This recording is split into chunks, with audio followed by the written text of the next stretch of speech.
this is Dr. Pietro Aparicio from 72 Dragons Health. Today I want to talk about Contagion, a movie that you probably know about and you probably watched it already, maybe for the second or third time. Now that we're talking about COVID-19, which is a big emergency worldwide, a pandemic, and then we see a resemblance with COVID-19 and the movie Contagion.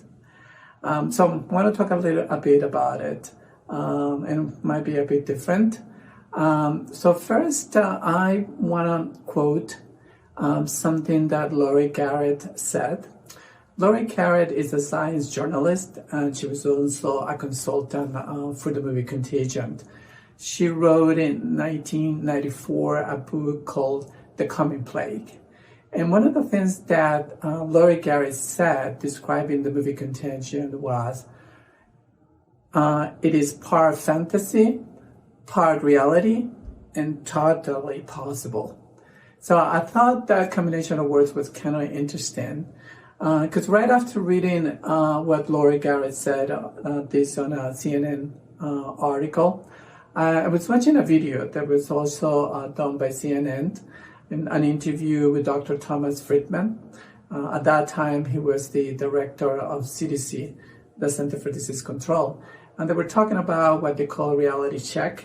And one of the questions was, is this plausible? And Dr. Friedman replied, yes, it's plausible. And of course, he went on to talk about infectious disease, what it is, how it works, which was actually very informative and educating. So I was thinking about the movie, and I was wondering why Steven Soderbergh, the director of this movie, decided to do a movie about a virus. So first I thought, virus is scary. A pandemic is scary. People dying is really scary. And what better way to get an audience to come and see a movie than to, touching the piece of humanity, which is fears. So that always works, because fears is such a powerful weapon. But then I kept reading and trying to, figure it out. Is there something else? And I came across an interview with Steven Soderbergh, and there was the question, why a movie about a virus? So his response, what I found very interesting, was, yes, the virus does not speak, does not have a brain, but it is alive, and it wants to stay alive and propagate itself. And then he proceeded to say, I really felt like this was a great movie material, because you cannot construct a life for yourself in which you're not around germs. So I was taken by that. It's oh my God.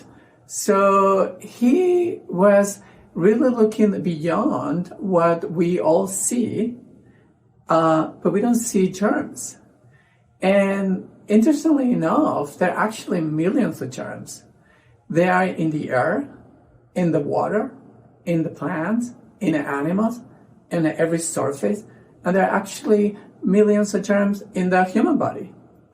But we're not aware of that. So I felt like he suddenly saw that world and wanted to talk about that world that we're not able to see, which sounds more like a Star Trek movie. So there are actually millions of germs around us that we live with, constantly on a daily life. And we live in harmony, in balance with them, until something happens and that balance is broken. So Soderbergh became aware that there's another world out there, and he wanted to talk about it. And then I was thinking about the movie. So the movie has big stars, award winners, and I thought, so who is really the star of this movie? And I realized, this is my opinion, that the star of the movie is actually the virus, because the virus is alive, and it wants to stay alive. It has an identity. And then I thought, well, this is really fascinating. The other interesting piece to this is that the director is really thinking out of the box, and he's looking into other worlds that are actually there, and we're part of other worlds. But he realized his limitations in what he does. He goes and pulled together a team of consultants to help him understand this world he realized he lives in, which is a world surrounded by germs. And he connects with CDC, the Center for Disease Control, WHO, World Health Organizations, which are actually the two most important organizations that deal with infectious diseases, which deal with germs. But these two organizations actually are monitoring, checking that those germs that we live with stay in balance. Because we live in a symbiosis with the germs. We live in a balance.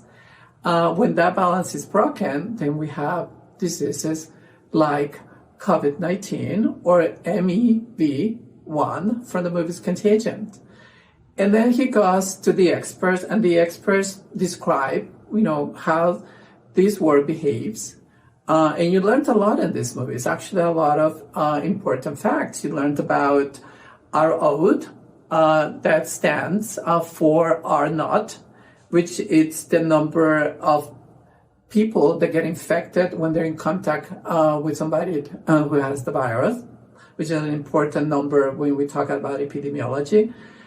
They talk about mortality rates, which is, from all the people who get infected, what percentage of them are likely to die.